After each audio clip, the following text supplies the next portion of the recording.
mayo y junio.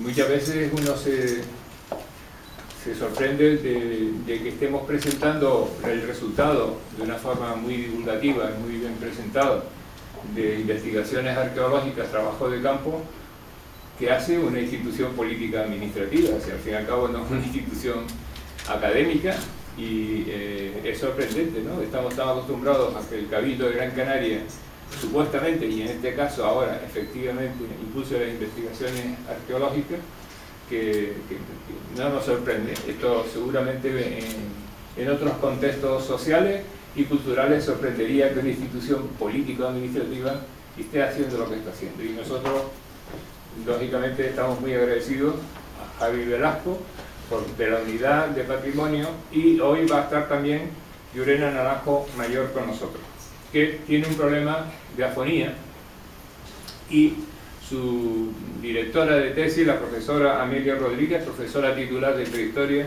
va a ser la voz de Llurena Naranjo hoy, aunque como es directora de tesis no solamente la voz, es algo más, también hay conocimientos teóricos y prácticos que van a respaldar a Llurena Naranjo, que es licenciada en Historia por la Universidad de Las Palmas de Gran Canaria en 2009, cuenta con un máster interuniversitario en Arqueología por la Universidad de La Laguna y la Universidad de Las Palmas de Gran Canaria, finalizado en 2013.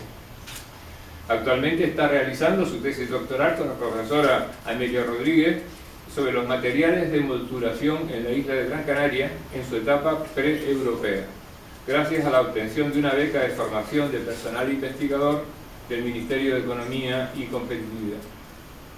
Con esta tesis está procediendo a un análisis integral de los materiales de molduración de Gran Canaria, y los objetivos fundamentales son la identificación de las materias primas, el análisis tipométrico y morfotécnico, así como el análisis traceológico.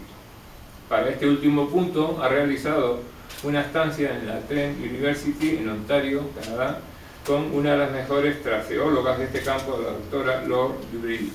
Y ahora toma la palabra Javi Velasco para hacer un comentario, una presentación o lo que corresponda. Muy buenas noches. En primer lugar, como siempre, agradecerles que nos acompañen en esta nueva sesión de trabajo de Gran Canaria al Descubierto. Y de nuevo, claro, en nombre del Cabildo de Gran Canaria, también agradecer a la Real Sociedad Económica del Amigo del País de nuevo las ganas de colaborar y de mostrarles el trabajo que se está haciendo en arqueología. Fíjense que hemos tenido la oportunidad de escuchar en estas mismas jornadas a Jacob Morales, a Miguel del Pino, y hoy vamos a tener la suerte de escuchar también a Llurena Naranjo, que forman parte de un equipo, de un grupo de nuevos investigadores que en los últimos años, y bajo la dirección todos ellos de Amelia Rodríguez, que también tenemos la suerte de tenerla en la mesa, pues está desarrollando una labor de investigación desde la Universidad de Las Palmas, que desde el Cabildo de Gran Canaria no queríamos que pasara desapercibida, y que la incorporásemos por tanto a esta línea de divulgación que queremos que sean estas charlas. Fíjense, desde los primeros trabajos, desde los trabajos pioneros de estudio de restos humanos, uno de los aspectos que llamaba más la atención a los investigadores foráneos y locales era el intenso grado de desgaste que tenían las piezas dentales de los antiguos canarios. Desde el principio ya se atribuía que era una responsabilidad de las sustancias abrasivas que, a consecuencia del proceso de elaboración del gofio, se incorporaban a la dieta de estas poblaciones. Estudios posteriores han demostrado la importancia de la dieta vegetal de estas poblaciones, pero no ha sido hasta recientemente, y resulta algo paradójico, que se ha incorporado la línea de estudio de esos elementos de molduración, de esos molinos circulares, que constituyen uno de los elementos más significativos, más recurrentes de los registros arqueológicos de Gran Canaria. Por eso yo creo que vamos a tener la oportunidad de ver una investigación muy novedosa, que ya cuenta con algunas publicaciones, pero que van a ser ustedes casi de los primeros en conocer muchos de los trabajos que se están desarrollando. Y además, en este caso, quiero agradecer en especial que Llurena haya querido estar con nosotros pese a los problemas de hoy, ¿no? Seguro que lo vamos a pasar muy bien. Gracias. Pues nada, muchísimas gracias, y ahora ya ustedes tienen la palabra para empezar a hacer la charla. Para que certifiquen, ¿no? Tú vas y vas pasando. Sí, sí. ¿Me pongo más centradita o les tapo? Ahí está bien. Ahí está bien. Bueno, buenas tardes a todos. Yo quiero agradecer a la Real Sociedad Económica de Amigos del País la invitación para poder mostrar los trabajos que estamos realizando en nuestro equipo de investigación, en el grupo de investigación TANJA de la Universidad de Las Palmas de Gran Canaria y por supuesto al Cabildo en la institución de patrimonio, desde la Dirección General de Patrimonio, pues el que haya propiciado, ¿no?, que esta invitación. Como les han explicado, este trabajo es fundamentalmente obra de Llurena Naranjo. Yo pues he venido prácticamente a todas las conferencias que se han dado en el ciclo desde el año pasado y estaba particularmente feliz cuando escuchaba a la gente joven que está saliendo haciendo cosas nuevas que están incrementando nuestro conocimiento sobre la isla de Gran Canaria en particular. A mí me gusta que hablen ellos, pero en esta ocasión y dadas las circunstancias, pues voy a hablar yo. Espero que disculpen a lo mejor algún lapsus debido precisamente a la premura, porque esto ha sido un accidente de hoy prácticamente, y lo que pasa que evidentemente yo conozco muy profundamente el trabajo de Llurena. Hemos en muchas ocasiones trabajado codo con codo en este aspecto que antes de que ella entrara en el grupo de investigación, pues era un poco yo la que empezaba a llevarlo, pero me daba cuenta de que sobrepasaba mi capacidad de trabajo, intentar abarcar tantas cosas, y le tengo que agradecer el que decidiera afrontar el reto de analizar estos instrumentos de trabajo que desempeñaron un papel fundamental en la vida cotidiana, en la economía de los antiguos canarios. Tú me vas dando la guía. Bueno, ahí están los objetivos fundamentales del trabajo de Llurena, que un poco ha glosado el presidente de esta institución. Nosotros desde la investigación, desde el estudio de cualquier material elaborado por el ser humano, pues nos interesamos por una serie de cuestiones, pues cómo se obtienen las cosas, cómo se modifican para convertirlas en instrumentos de trabajo, cómo se usan, y ya veremos también qué otras consecuencias de tipo económico, social, cultural pueden traer esos procesos de trabajo que constituyen, digamos, una parte muy importante de la vida cotidiana de cualquier sociedad. Bueno.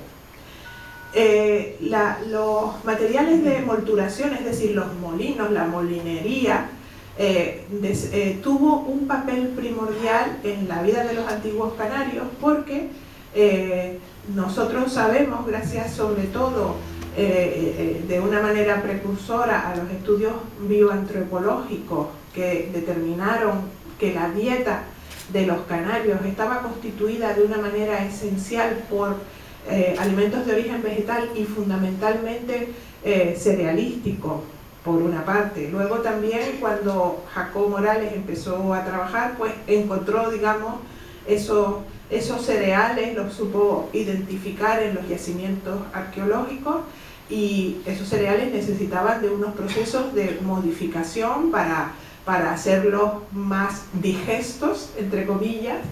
Y ustedes saben que además en Canarias en general hay una manera muy particular de procesar los cereales, que es hacer el gofio, que a la gente de fuera le puede parecer diferente a cómo conciben ellos la manera de comer los cereales, que en muchos sitios es fundamentalmente bajo la forma de pan, ¿no? de tortas, de eso, y aquí pues es con el gofio, que se mezcla con toda clase de líquidos dulces y salados o con agua cuando no hay otra cosa, y que constituyó el alimento fundamental de los canarios y también hasta épocas recientes de la población canaria. Y esto se ve en los yacimientos arqueológicos de Gran Canaria. Esto es un mapa de la isla y cada puntito corresponde a un yacimiento que está registrado en estos momentos en el Museo Canario con materiales de moliendas. Fíjense la densidad, prácticamente todos los sitios de la isla de habitación, muchos de los graneros colectivos y otros sitios que no se sabe exactamente para qué servían, tienen estos elementos de molturación que hasta a que Llurena se atrevió, pues nadie había estudiado, ¿no? Entonces el objetivo del trabajo es dedicarle pues esa investigación a estos trabajos. Xavier Velasco hizo alusión a esa incidencia que tuvieron los desgastes de tipo alimentario en la dentición de los canarios, unos desgastes tan acusados que en muchas ocasiones desgastaron completamente la destina, las coronas de los dientes, como pueden ver en la imagen, y dejaron expuesta la parte pulpar de los dientes, y que los antropólogos decían, pero ¿cómo es posible que existiera este grado de desgaste?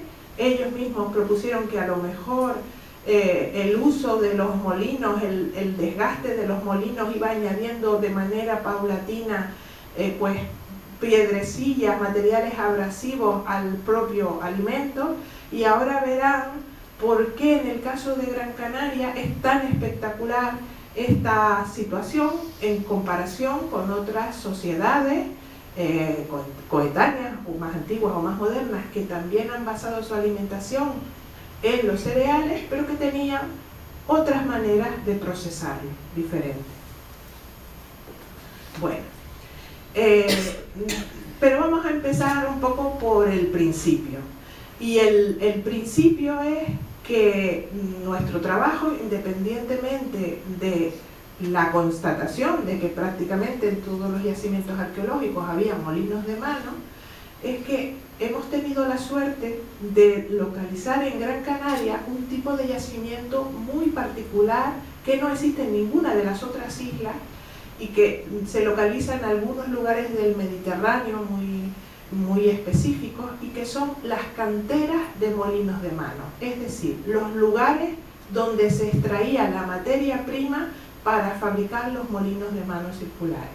En este mapa que tienen aquí están localizadas todas las canteras que tenemos identificadas hasta el momento. Seguramente hubo otras más, algunas puede que todavía las encontremos, que en el curso de nuevas prospecciones, o sobre todo gracias a la información de gente que colabora con nosotros, pues las vamos localizando, y otras se habrán perdido porque en muchos casos, si la piedra era buena para moler, pues siguió siendo buena para moler en época histórica o para construir, y muchas de las canteras habrán desaparecido porque siguieron siendo explotadas a posteriori y las huellas de la intervención aborigen han quedado borradas. Quiero destacarles que prácticamente todas las canteras que hemos identificado son canteras hechas sobre toba volcánica. Saben que la toba, ya lo veremos ahora, es la ceniza compactada, el lapilli. Hasta el año pasado no teníamos localizada ninguna otra que no fuera de toba, pero justo el año pasado, y gracias a la información de colaboradores, localizamos dos canteras de molino de toba, de basalto vesicular en la zona de Aruca, que son las que están marcadas en el circulito, en el barranco de la Cebolla y en el barranco de los Cardones, y que para nosotros ha sido una revelación, ahora les explicaré por qué. Bueno, aquí ven las dos materias primas que constituyen la base para fabricar los molinos de mano, la toba y el basalto. Como les digo, la toba por ahora es la que aparentemente sirvió en mayor proporción para hacer molinos de mano, y es eso, ceniza compactada. ¿Eso qué tiene de ventaja? Pues que en una sociedad que no poseía metales para trabajar la piedra, la toba es más blandita y por lo tanto se puede trabajar mejor con piedra. ¿Qué desventaja tiene? Pues que al ser más blandita se desgasta mucho más rápidamente y un molino tiene, vamos a decir, una vida activa menos prolongada en el tiempo. Eso puede explicar que sea blandita y que se desgaste tan pronto, esa intensa abrasión de los dientes de los canarios, porque se van desgastando constantemente. Por el contrario, el basalto es una roca más dura, más tenaz. Además, aquí en Canarias, el basalto que se utiliza para hacer los molinos es el basalto vacuolar o vesicular, que tiene de manera natural esos agujeritos y que son fantásticos para el trabajo de molienda, porque los granos se quedan atrapados en esos agujeros y digamos que la mordiente de la pieza es mucho mejor. ¿Qué inconveniente tiene? Que es mucho más duro y por lo tanto es más difícil de trabajar con instrumentos de piedra, que es lo que tenían los canarios. Bueno, como les decía, nosotros detectamos primeramente las canteras de molinos de toba. Se trata de unos yacimientos arqueológicos excepcionales, como les digo, en la arqueología de Canarias, solo están documentados en esta isla, y algunos de ellos pues conservan paredes, cantiles llenos de improntas circulares, como las que pueden ver ustedes ahí, que no son otra cosa sino la cicatriz de la extracción de cada una de esas muelas de molino. Las imágenes que ven proceden de la calera, de una cantera que es la mayor de todas las que hemos localizado hasta ahora en Gran Canaria, que está en el barranco de Agaete, y que además es prácticamente toda una ladera del barranco está constituida de esa toba, y hay como dos niveles, cada uno de los cuales con muchísimas improntas, y además tiene una característica: una parte de la calera continuó siendo explotada en época histórica y de ella se sacaron sillares, por ejemplo, para construir la propia iglesia de Agaete. Entonces nosotros podemos distinguir claramente la cantera prehispánica, que es mucho más irregular, con sus improntas de molinos circulares, de la cantera histórica, donde lo que hay son grandes negativos cúbicos de la extracción de una manera mucho más industrial de esos cantos con los que se hacían los sillares para la construcción. Y aquí tenemos, por el contrario, esas primeras canteras de basalto vesicular que hemos encontrado. Esta concretamente es la del barranco de los Cardones. Es una foto del invierno del año pasado donde corrió el barranco, donde pueden ver ustedes que el agua cubre parte de las improntas y que, como les digo, para nosotros fue una sorpresa su hallazgo, porque en los trabajos etnoarqueológicos donde pues hacemos entrevistas, en el caso de Arucas, ustedes saben la tradición que tienen de cantería, ¿no? de trabajo de la piedra, pues todavía existe un señor, don Antonio del Pipote, que fabricó los últimos molinos de mano de basalto, que los hizo para moler la sal, y él nos contaba que, claro, que el basalto es tan duro que lo que hacían es que esperaban a que hubiera un temporal y luego iban a los barrancos a ver si encontraban fragmentos de la toba desgajados que ya le facilitaran la primera parte del trabajo. Por eso nunca esperamos encontrar una cantera donde se atacara la pared de la toba, como ven ustedes ahí, donde quedaran las mismas cicatrices que en la toba, y por eso nos ha parecido tan excepcional este hallazgo. Bueno, otro aspecto que estamos estudiando muy vinculado a las canteras es la composición digamos, mineralógica de cada una de ellas, porque eso nos va a dar pistas sobre a dónde iban los molinos que se extraían de cada una de las canteras. Y por lo tanto iba a permitir discernir un poco las redes de distribución de esas canteras. El primer paso del trabajo ha sido coger muestras geológicas de todas y cada una de las canteras. Eso se ha enviado a hacerle un estudio petrológico. Eso que ven ahí es una lámina delgada de una pieza con su composición de minerales. Pasa la imagen. Luego también se le hace la geoquímica, es decir, los elementos químicos que lo componen y que son como la huella dactilar de cada una de esas canteras, y ya las tenemos caracterizadas. Esto, por ejemplo, que ven ahí es la caracterización de la cantera de La Calera, la que nombré antes. Y el segundo paso es tomar muestras de los molinos que encontramos en los yacimientos arqueológicos y compararlos. Entonces, en estos momentos está en análisis esa segunda fase de comparación. Entonces, cuando esto acabe, tendremos un retrato de las rutas de distribución de los molinos, que va a vincular zonas geográficas con cada una de las canteras, lo que a lo mejor nos puede, nuestra idea, no sé si ilusa o que luego vamos a tener razones. Por ejemplo, vamos a encontrar esas fronteras políticas de los guanartematos reflejadas en la distribución de los molinos en función de su situación. Eso es una de las preguntas que quisiéramos contestar. Otra pregunta es, ¿desde cuándo están funcionando las canteras, cada una de ellas, ¿no?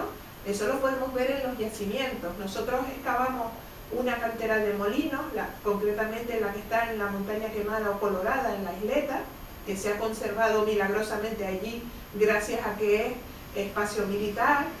Pero claro, como en la cantera solo se hacían trabajos de cantería, no se vivía allí, no encontramos materiales orgánicos para poder datar. En la cantera no sabemos en qué época se hizo, lo sabemos en los yacimientos. Ahí sí que podemos datar, ¿no? Entonces, nuestra idea es reconstruir esa geografía de la distribución y también reconstruir la cronología del uso. Bueno, como les digo, esto está ahí. Ya tenemos bien caracterizadas las canteras y estamos en el proceso de comparar los molinos de los sitios arqueológicos con esas canteras. Pero hay una parte del trabajo que tenemos más adelantada.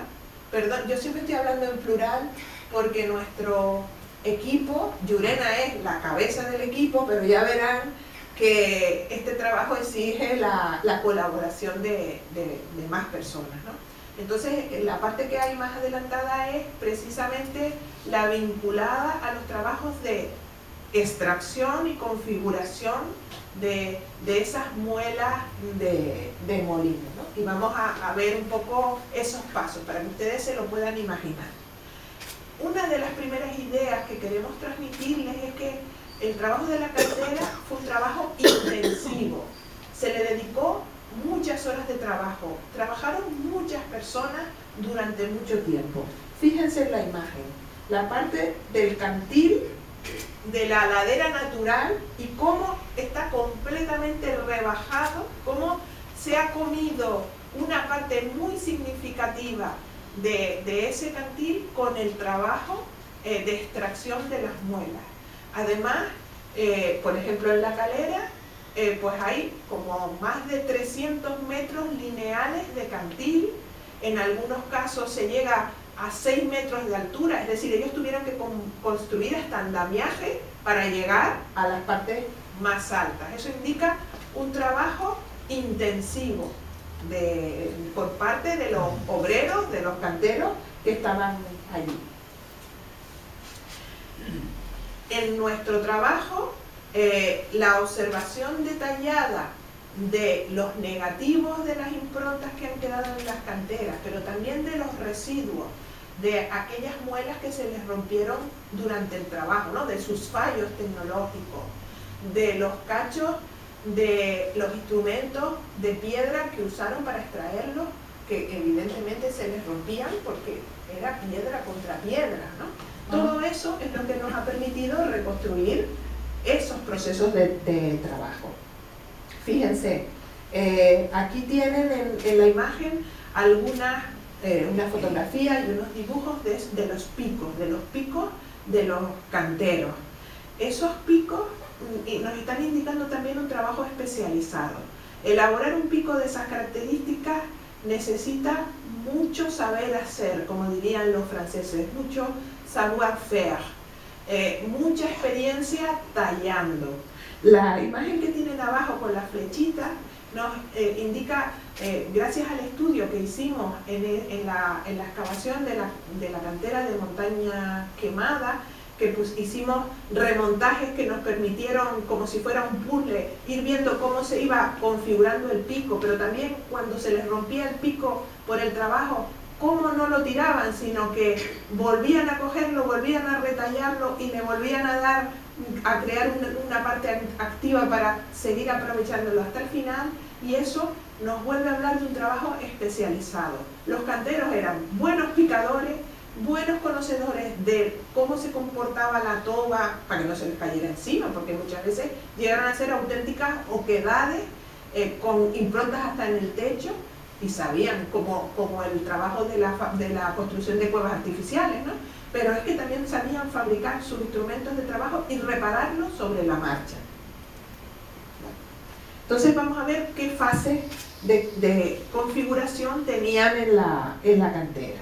La primera consistía en regularizar la superficie de la cual iban a extraer la muela.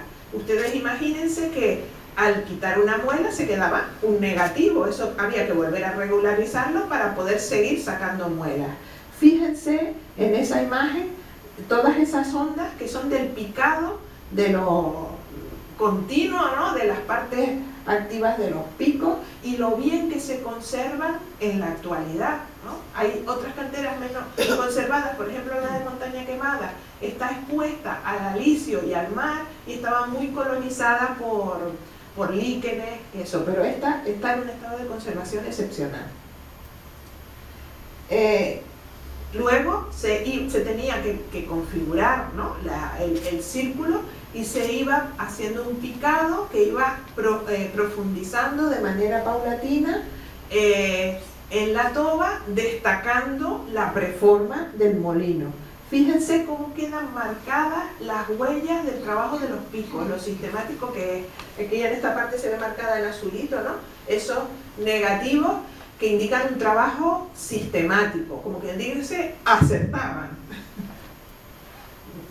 Esta es una imagen de la calera, donde además seguramente tenía que tener una medida precisa, porque los diámetros de los negativos de las improntas son muy homogéneos. Hay una media, Llorena ha medido mucho, y es la media de 39 centímetros, que además coincide con los diámetros de luego los molinos que se encuentran en las casas.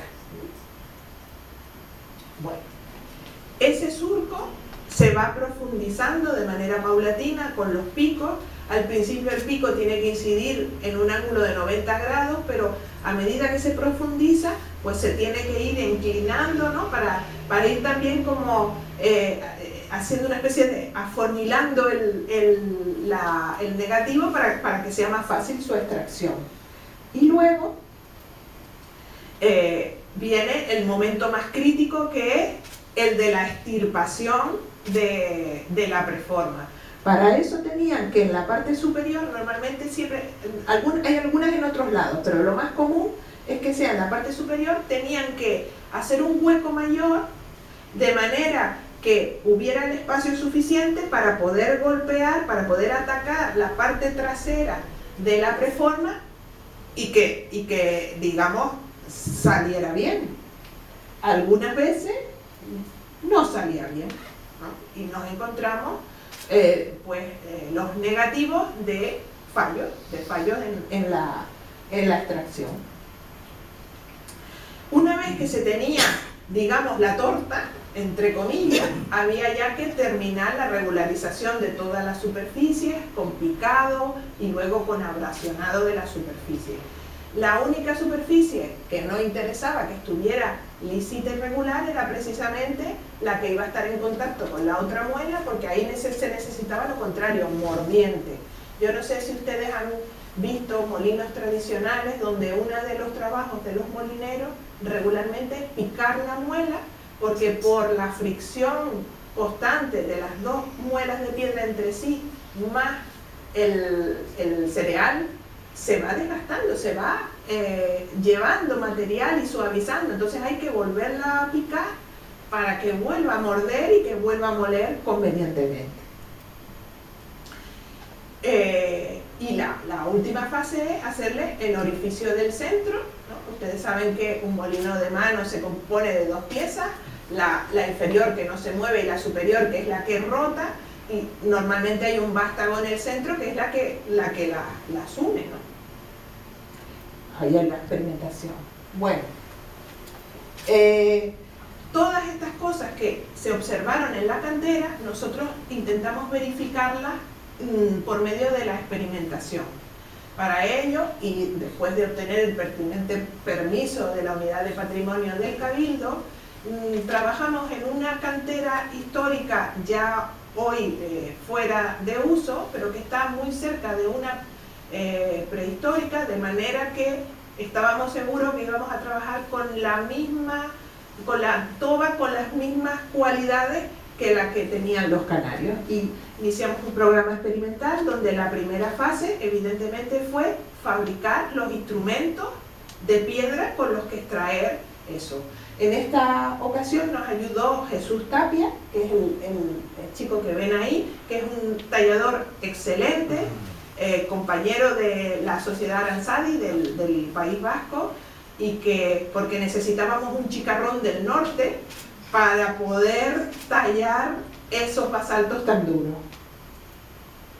Fíjense, en la izquierda tenemos una imagen de uno de los picos de la cantera de Montaña Quemada, y en la de la derecha es uno de nuestros picos experimentales. O sea, intentamos reproducir de la manera más fidedigna posible la morfología de esos picos. Y ahora un pequeño vídeo para que vean el proceso de talla. ¿No se ve? A ver.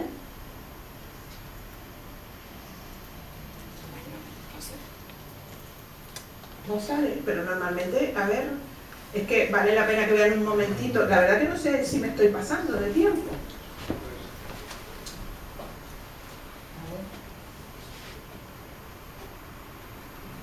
Ustedes háganme una seña cuando me pase.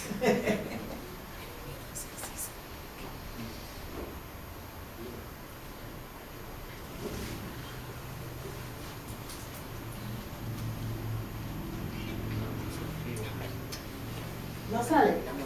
Bueno, pues vamos, en este vídeo lo que es el proceso, fíjense el percutor de basalto que tiene en la mano derecha y el lascón grande de basalto a partir del cual se hicieron los picos. Ahí aprendimos dos cosas. Punto número 1, en Gran Canaria no hay mucho basalto bueno. Casi todos son fonolitas o traquitas más blandas. Los canarios lo sabían. En las canteras lo que encontramos es basalto. Lo que a nosotros nos costó encontrar el sitio adecuado. Y eso también se aplica al percutor, al canto rodado tiene que ser de basalto. Si cogíamos un canto de fonolita o de traquita, cogíamos, y él era Jesús Tapia que lo hacía, porque yo le hubiera hecho caricias al pico ese, ¿no? Pues también se rompe el percutor, ¿no? Eso implica, pues eso, que ellos sabían seleccionar las rocas más tenaces, más resistentes para hacer ese trabajo, ¿no? Y realmente pues fue un trabajo de prospección del territorio buscando los basaltos, y luego su propio trabajo de talla que duró pues 2 días completos, intensivos, para fabricar un kit de picos suficiente porque no sabíamos lo que nos iban a durar. Luego ya nos fuimos a la cantera y aquí tienen distintos momentos del trabajo. Primero con una cuerda marcamos la circunferencia, hicimos un piqueteado suavito, eso, y luego ya un trabajo sistemático con los picos. Aquí hubo todo un grupo de colaboradores desinteresados que se iban turnando. Hicimos 2 improntas de molino, estuvimos un día entero, dale que te pego. Ahí lo que más nos costó, y ahí yo no intervine, fue una vez que estaba ya bien despejada la preforma, el darle golpes para que aquello saliera. Tuvimos percance, pero nos quedamos tranquilos porque a los canarios también les pasaba. Encima es que fuimos a dar con una fisura en la toba y se nos partió la muela justo por ahí, por la fisura. Pero fue un trabajo muy ilustrativo de ver cómo respondía la toba, cómo respondían los picos. Encontramos que en los picos sucedían los mismos accidentes que se habían localizado en las canteras, que en los picos se creaban los mismos desgastes que encontrábamos, y eso pues nos indica que estábamos en el camino correcto. Fíjense que el trabajo se hace con la mano, no son picos armados con mangos ni nada, es un trabajo hecho con la mano y con piezas grandes. Además, cuanto más grande fuera la pieza, mejor, porque la propia masa del pico ayudaba a trabajar más rápido ahí. Aquí entre el público hay algunos de esos talladores esforzados a los que quiero agradecer públicamente el trabajo. Es otro vídeo donde ustedes hubieran visto el trabajo. Y el año pasado también tuvimos otra sorpresa agradable, y es que en el propio barranco de los Cardones, la empresa Arqueocanarias estaba realizando unos trabajos arqueológicos con motivo de la carretera que se está haciendo allí, y en una de las cuevas apareció un taller de molinos. Además, el taller de molinos de basalto, apareció antes de que encontráramos las canteras.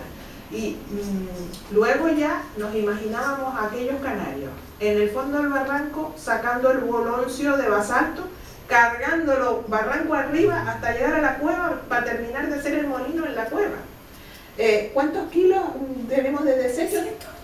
380 kilos solo de los desechos, es decir, el molino ya no está, lo que está es las lascas extraídas de la configuración del molino. Estos fueron los trabajos donde estuvimos lavando todo ese sedimento para sacar todas las lascas de basalto vesiculares, para ahí, que fue un trabajo de unos cuantos días, y después, a posteriori, en el laboratorio, se empezó un trabajo de remontaje, de hacer el puzzle para intentar comprender cómo habían hecho ellos esa configuración de las muelas, ¿no? Estos son algunos ejemplos de esos remontajes. También entre el público hay algunas de las personas que han colaborado en esos puzzles que necesitan mucha dedicación, mucha capacidad de observación, porque el basalto es todo muy negro,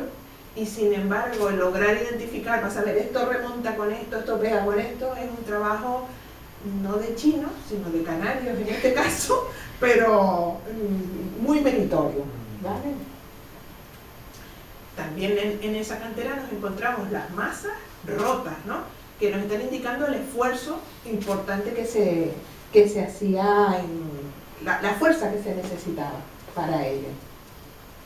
Y algunos momentos, que eso es lo que les daría más rabia, cuando se les rompía casi al final de la elaboración. Fíjense, estas muelas ya muy bien configuradas, fíjense, todos esos golpes, esas cosas blancas son los golpes, que se queda como una cicatriz blanca del piqueteado para terminar de configurar las piezas. Bueno, una vez que está el molino hecho, pues se usa, evidentemente.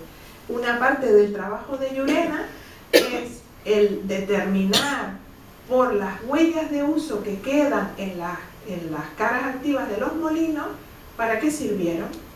Hemos hecho alusión a la molienda de los cereales, que seguramente fue lo más importante, pero también se podían moler otros vegetales, se podía moler carne, pescado, la sal, el almagre para la elaboración de la cerámica. Entonces, una de las partes que está haciendo Llurena es nueva experimentación, pero en este caso de uso, para tener una referencia exacta de cómo son las huellas de uso que deja el trabajo del cereal, cómo son las que deja la sal, por ejemplo, y luego compararla con la arqueológica, ¿no? Y para eso es para lo que se fue a formar a Canadá, como se dijo, pero exige un trabajo de mucha paciencia, de observación al microscopio, de las huellas, esas fotos que ven ustedes ahí arriba, son imágenes microscópicas de algunos de esos molinos. Y los molinos, digamos, dejan de servir. Ella se ha encontrado algunos tan finitos que es que ya se partían, ¿no?, del desgaste. En otros casos se rompen durante la labor de molienda, y todavía algunos tienen vida, por ejemplo, para ser utilizados como elementos de construcción. Esto que ven aquí no son prehispánicos, son molinos históricos que están aprovechados en un muro, pero también hay casas prehispánicas donde aparecen incrustados esos materiales de molturación que sirven por última vez para erigir una casa, ¿no? Bueno, este trabajo, como ven, tiene una parte más o menos terminada, dos que están en fase de realización, lo de las materias primas y también el uso, pues que está trabajando en ello. Yo les digo que es lo que más tiempo lleva, pero ya podemos decir unas cuantas cosas. Que la parte, digamos, de elaboración de los molinos era un trabajo especializado, que los canteros tenían que tener conocimientos de talla superiores. Los picos son el útil lítico más sofisticado que hay en Canarias, no en Gran Canaria, en Canarias, ¿no? Precisamente por lo que les decía antes, porque desde que los conciben tiene que ser bueno para trabajar, pero también estar preparado para poderlo reacondicionar, poder reavivar sus partes activas y amortizarlo lo más posible, ¿no? Eso es un elemento fundamental, es un trabajo de gente especializada. Y luego, por supuesto, ya sabíamos que los molinos en sí tienen un protagonismo esencial en la vida doméstica de estas poblaciones, y ahora vamos a intentar determinar, sobre todo Llurena, pues qué parte, ¿no?, cómo podemos medir la incidencia de los distintos trabajos de molturación en la vida cotidiana de las personas. Luego hay otra gente del equipo que va a estudiar, o que está estudiando, pues hasta las lesiones que producen los trabajos de molturación, en el caso del molino de mano vinculados al brazo, pero también saben ustedes que hay otros elementos de molienda como los morteros, como los molinos de vaivén, ¿no?, que crean distintos tipos de lesiones. Digamos que este trabajo se integra en un objetivo mucho mayor, que es conocer cómo fueron las relaciones sociales de producción de los antiguos canarios, con una perspectiva diacrónica, aunque por las evidencias que tenemos, los molinos, la forma de hacer los molinos fue un conocimiento que trajeron con ellos, y tenían ya la forma precisa y perfecta, de manera que no se observa, digamos, una evolución en su morfología, sino que desde el principio hasta el final se conserva, porque habían llegado ya a la mejor manera de extraerlo, de fabricarlo y de utilizarlo. ¿Se me queda algo en el tintero, Lorena? ¿No? Pues nada, quedamos a su disposición para las preguntas que nos quieran hacer.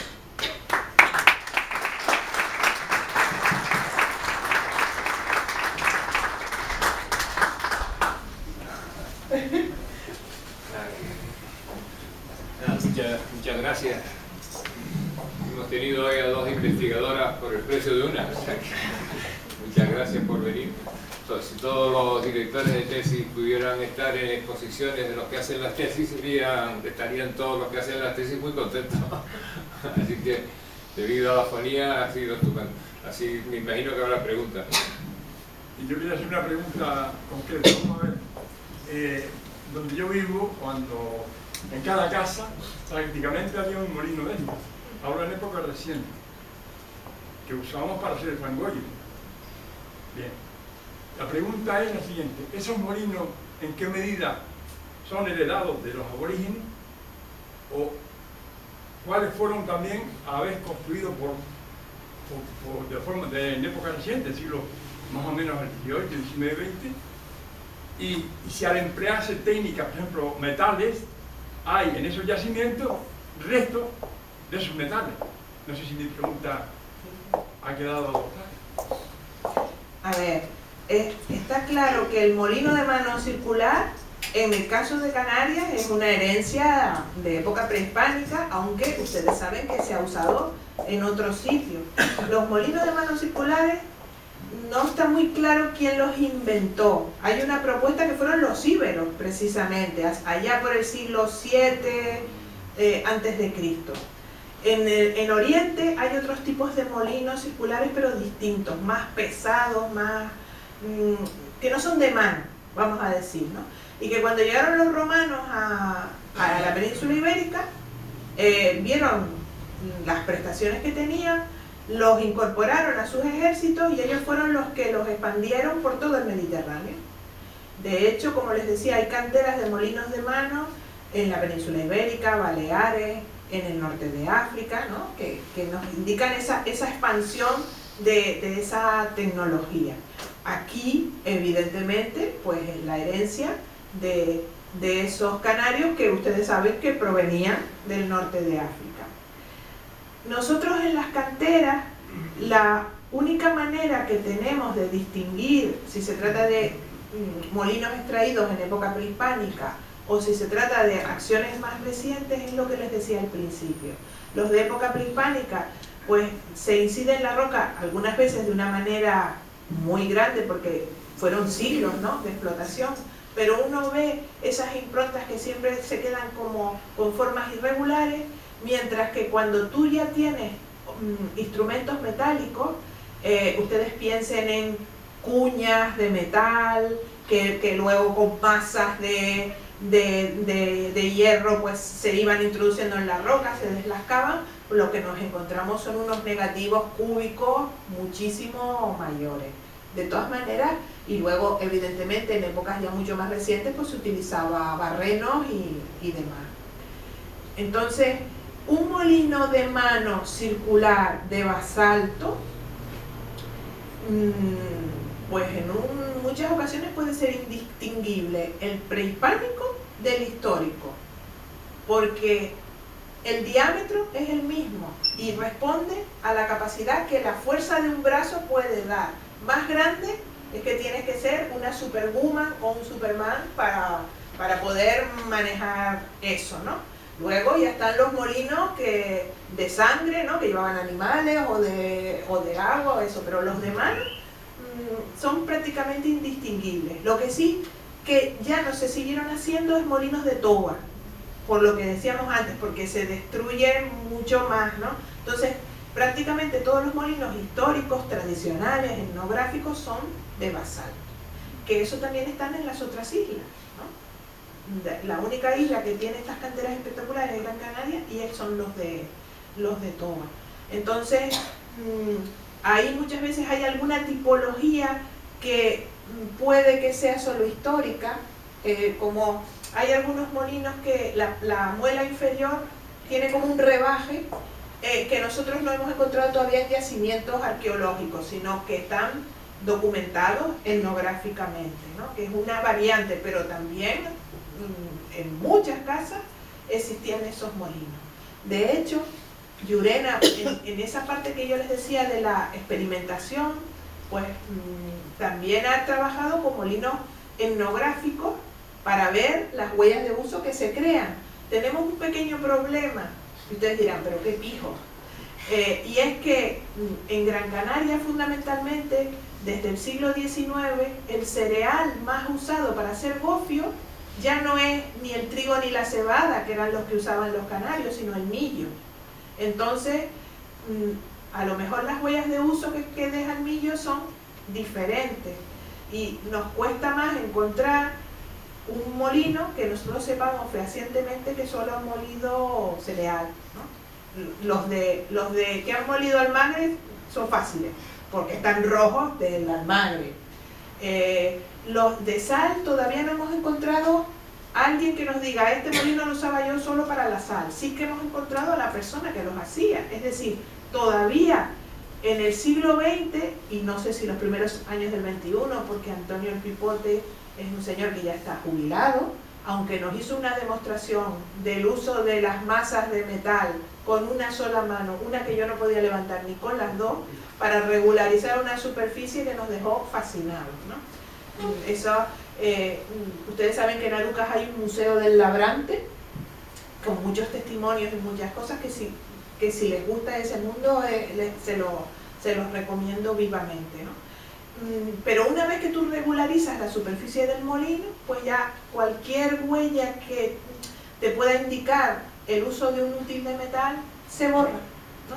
Entonces es muy difícil distinguir. Ya digo, esa tipología del rebaje de la cara inferior por ahora solo está en los molinos, vamos a llamarlos históricos, ¿no? En contraposición a los, pero si no, son iguales exactamente, e iguales a los que hay en Marruecos, por ejemplo, usados también hasta muy recientemente. No sé si le he respondido. Lo del hierro que preguntó el caballero es por si habían encontrado, en algún momento han encontrado en las canteras, no. Aquí en la isla. En las canteras no. Además, ustedes piensen que el hierro como metal se degrada muchísimo arqueológicamente, es muy cuesta, aunque es verdad que pues si fueran canteras prehispánicas pues fue hasta el siglo XV, que tampoco hace tanto, pero por ahora nunca podemos decir que no hay, pero por ahora no hemos encontrado útiles de metal, y las improntas que hay ahí son producidas por picos, porque además lo comprobamos experimentalmente. Yo no sé si ustedes alguna vez han visto casas excavadas, casas artificiales, casas cuevas, cómo se ve claramente la impronta de los picos metálicos, ¿no? que es muy característica, o ahora la impronta de los martillos estos hidráulicos, ¿no? que se usan. Se puede ver por el negativo el tipo de instrumento que lo creó, y ni por los negativos ni por la evidencia directa de que apareciera metal hemos encontrado, pero eso no quiere decir que algún día no aparezca alguno. Nosotros sabemos que los canarios, cuando llegan los europeos, lo más que les gustaba cambiar, lo que más les interesaba eran los instrumentos de metal, porque evidentemente tenían unas prestaciones que los útiles líticos no tenían. Entonces, pues puede ser, ¿no? Desde el siglo XIII que hay constancia, ¿no? De esos primeros contactos con europeos, pues podría haber un intercambio de metales, pero no hemos encontrado evidencia directa de eso. Desde el sureste, en el sureste creo que se manifestaba una cantera de molinos en el mapa. Creo que no vi ninguna foto de él. Sí. A mí me llama la atención primero, no sé si es antiguo, pero allí le llaman la montaña de los quesos. ¿Es esa? Sí. Pero que no sé si es reciente el nombre o es antiguo. Porque lo he empezado a oír hace poco, no sé si es que no se difundía mucho. No le puedo decir. Y lo segundo era que en esa ladera hay una gran cantidad de material de trituración, que el proceso del hacer molino se hacía in situ, ¿no? Sí. Normalmente en las canteras que conocemos de toba, por ejemplo la del queso, yo la llamo del queso, puede que sea de los quesos, ¿no? Yo no sé qué antigüedad tiene ese topónimo. Como les digo, nosotros dependemos muchísimo de la generosidad de los informantes, de la gente que nos dice, yo vi una cosa parecida a esto, porque al principio, la primera vez que yo vi una cantera de molino fue la de Agaete. Y me vino una persona y me dijo, Amelia, te voy a llevar a un sitio que tuvo que ser algo mágico religioso, porque está lleno de soles. Claro, ¿no? Círculo, círculo, esos son soles. Y cuando yo llegué allí, me quedé erizada, porque digo, mira, esto no es nada mágico religioso, esto es una maravilla, esto es una cantera de molino, mira las muelas rotas, mira los picos, estos son las improntas, pero claro, nunca se había descrito nada así, no teníamos por qué saberlo, ¿no? En ese yacimiento, sabes que muy cerca hay unas cuevas que fueron habitadas por unos pastores hasta los años 50, y nosotros llevamos hace unos años, no a la cantera de molino porque no la conocíamos, sino que fuimos a las cuevas, y cuando bajamos nos llamó la impresión eso, y ellos no le dieron importancia, ni sabían qué era, sí. Porque el camino baja por ahí, sí, hay un sí, camino que ellos lo tenían preparado para bajar por la cañada, y para ellos aquello esa zona no conocían. Es espectacular como paisaje, porque además luego vas al lomo de enfrente y está ya la caldera de Tirajana, ¿no? Y hay muchos, o sea, hay yacimientos arqueológicos de distinta naturaleza, importantes, ¿no? Y además es, por ahora, la cantera más al sur que hemos encontrado, lo cual no quiere decir que no haya otra. Y a mí estas conferencias sirven para decir, si alguien ha visto, nosotros agradecemos, porque ya les digo, la de Aruca fue el año pasado. Es decir, estamos en constante descubrimiento. 500 metros de ahí hay unas excavaciones lineales, unas paralelas, que yo no sé si tienen que ver con extracción de piedra también, muy cerca de los quesos, y a mí me recuerda a las queseras de Sonsal.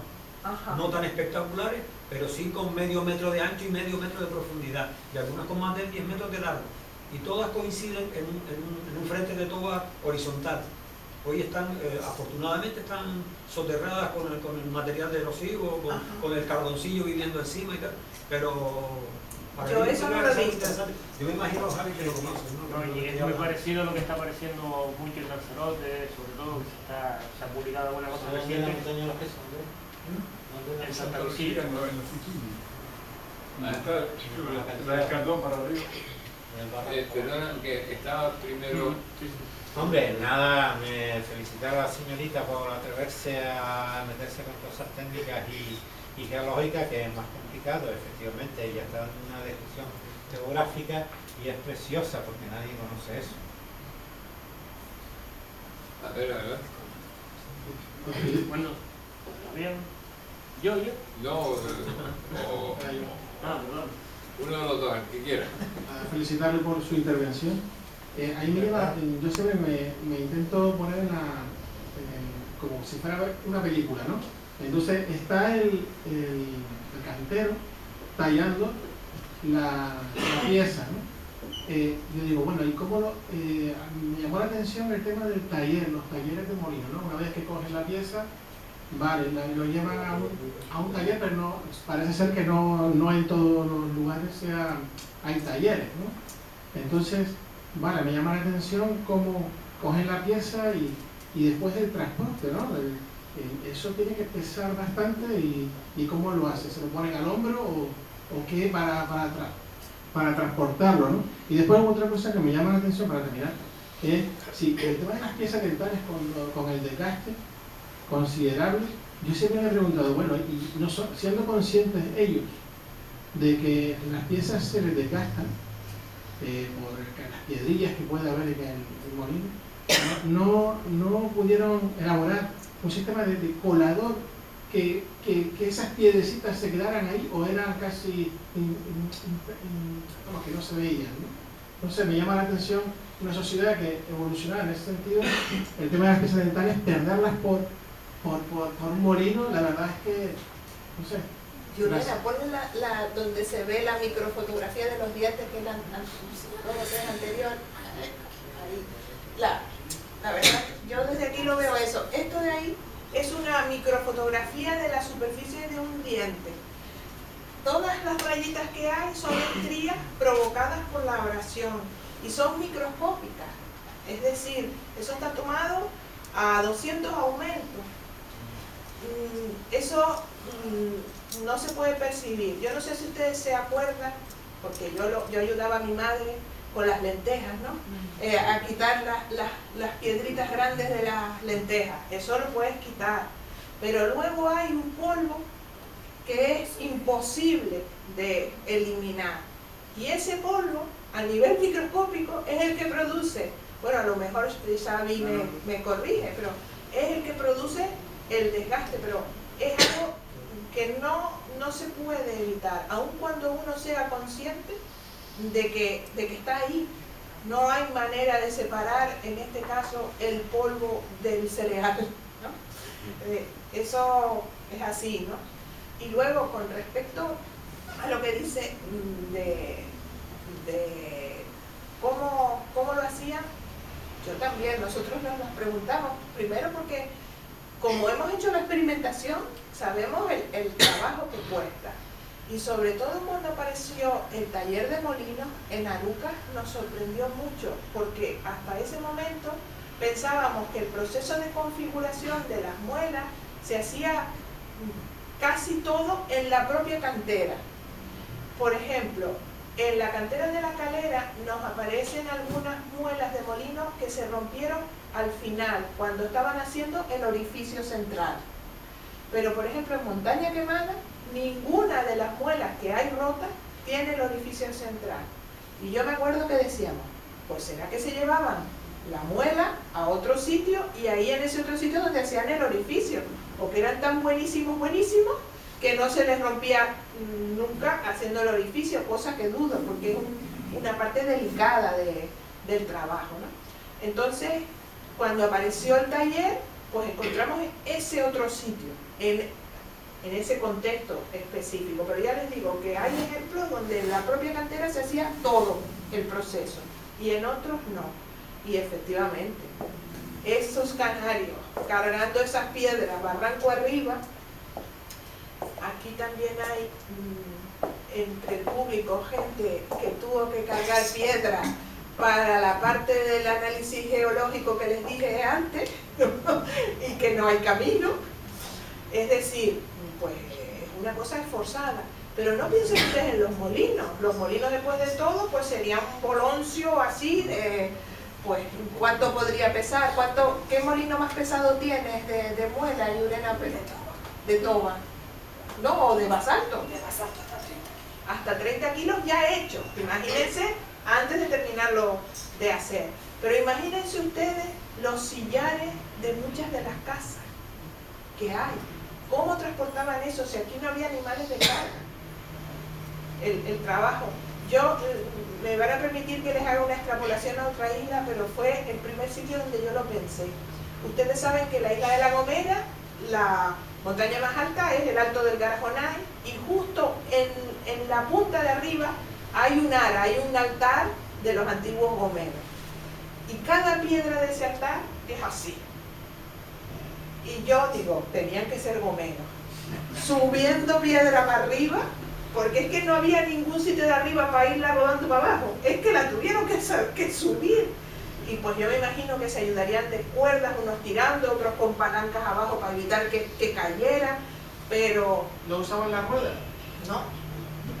No tenían rueda porque ¿qué tracción podían tener? Fíjense ustedes que en época tradicional, excepto algunos caminos muy cercanos a las ciudades, la forma de transporte no era con ruedas, sino con corzas. ¿Alguien sabe lo que es una corza? Corza. Son como un trineo. Lo que se utiliza en la isla de Madeira.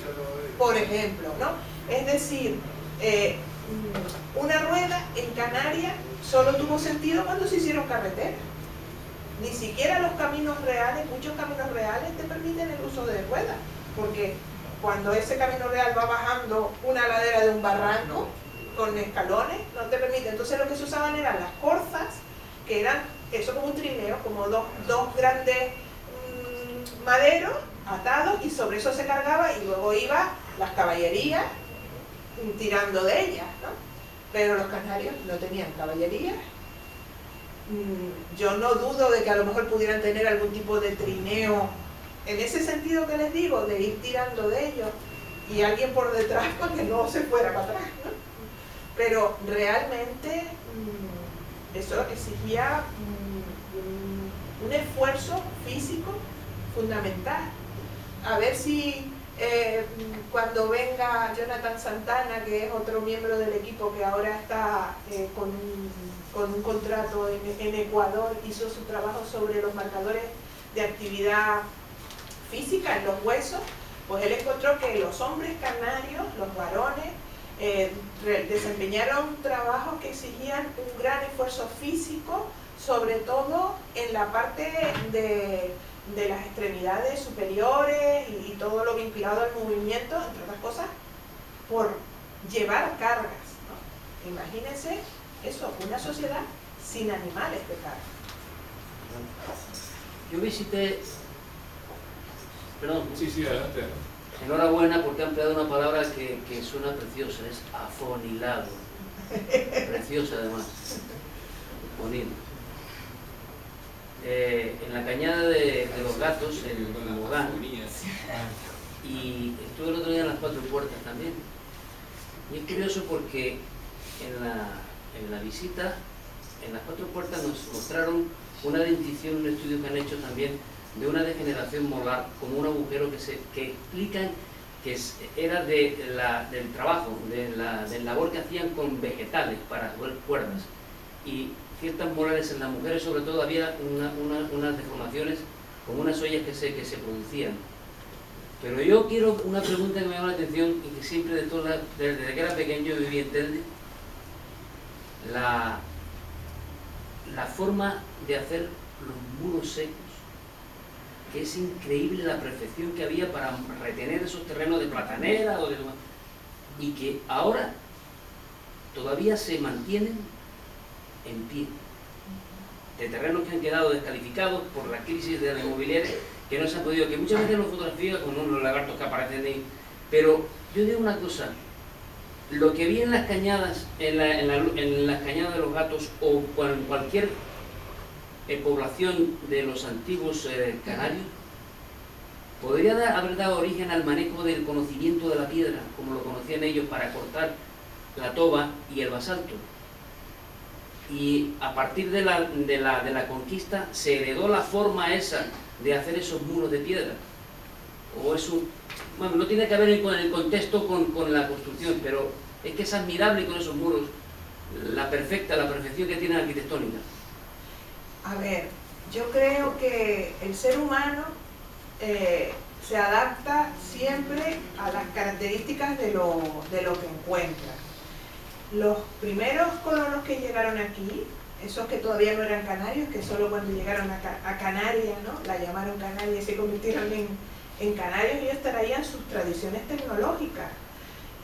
Seguramente conocían los metales, pero llegan a una isla que no tiene metales, y cuando se les rompen y se les desgastan los últimos, pues a usar piedras, ¿no? Entonces, pues se adaptan.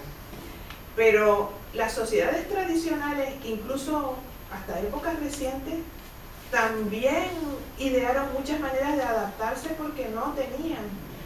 Mi padre me contaba que ellos, cuando hacían los muros de piedra para hacer las huertas, empleaban algo que se usa desde la prehistoria, que es el contraste del frío y el calor. En la roca que querían rajar para sacar los bloques, le ponían leña, prendían fuego y luego le mandaban agua y aquello se rajaba, ¿no? Entonces, quiero decir que muchas veces más vale maña que fuerza.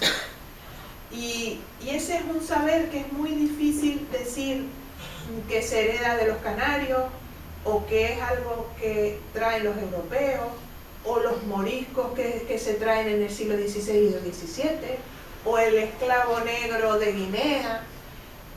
Nosotros, en la sociedad tradicional canaria, pues es heredera de todos esos personajes, y es muy difícil establecer en esas cosas, donde digo que la maña y el ingenio son primordiales, de dónde viene cada una de esas tradiciones. Lo que está claro es que los canarios lo sabían hacer perfectamente, que ellos lo usaron para erigir sus casas u otros monumentos. No, hasta el momento no hemos identificado ninguna huerta que sea de la época de los canarios. Sabemos que las había, sabemos que tenían acequias, pero lo difícil es decir, esta es desde esa época, ¿no?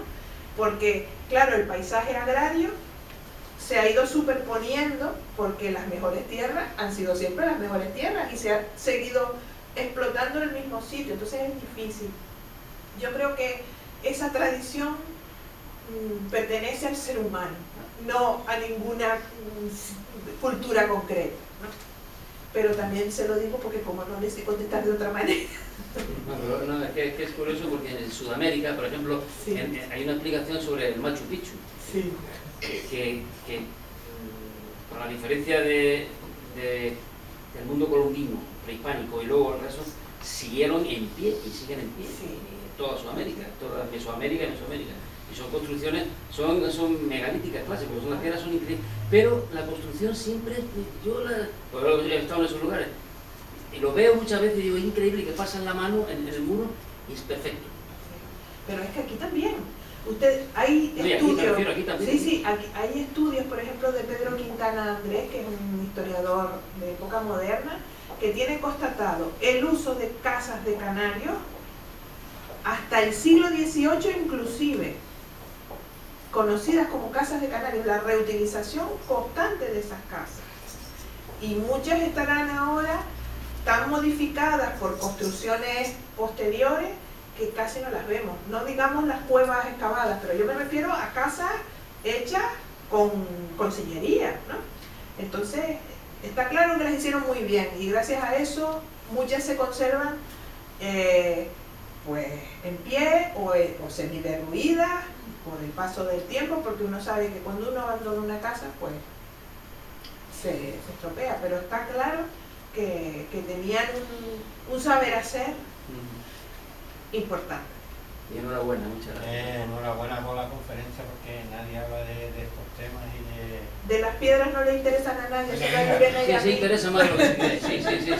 Solo matizar que efectivamente estoy de acuerdo con todo usted, pero cuando usted dice eso se llaman almohadillas volcánicas. Saca el molino. Almohadillas volcánicas. Claro, cuando ya la casa se llaman ceniza volcánica.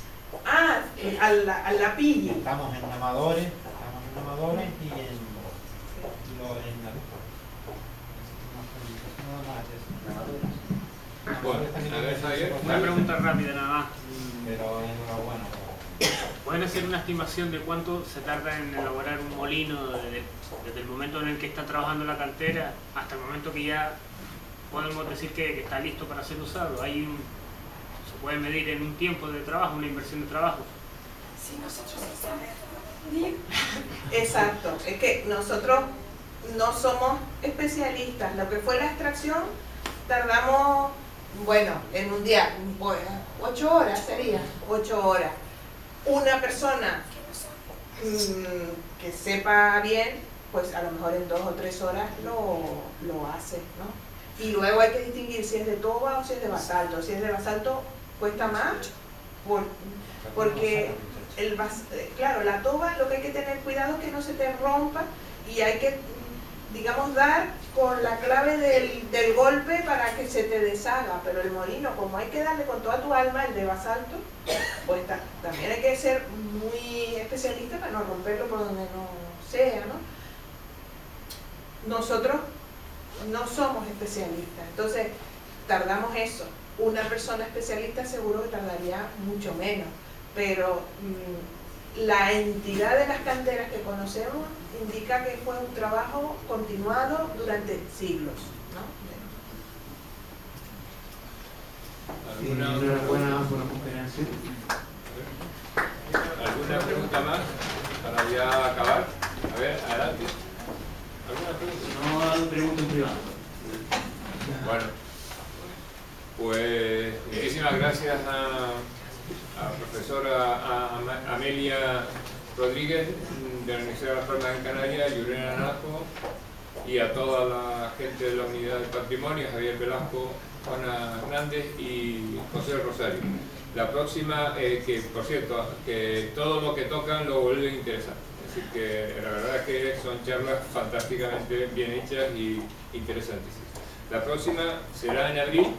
Ahora mismo la fecha no sé si no me acuerdo, pero será el segundo miércoles de abril, del 15, y dedicada a la arqueología colonial, a cargo de María del Cristo Marrero, profesora de Historia Medieval de la Universidad de Las Palmas de Gran Canaria. Bueno, muchas gracias y buenas noches. Gracias.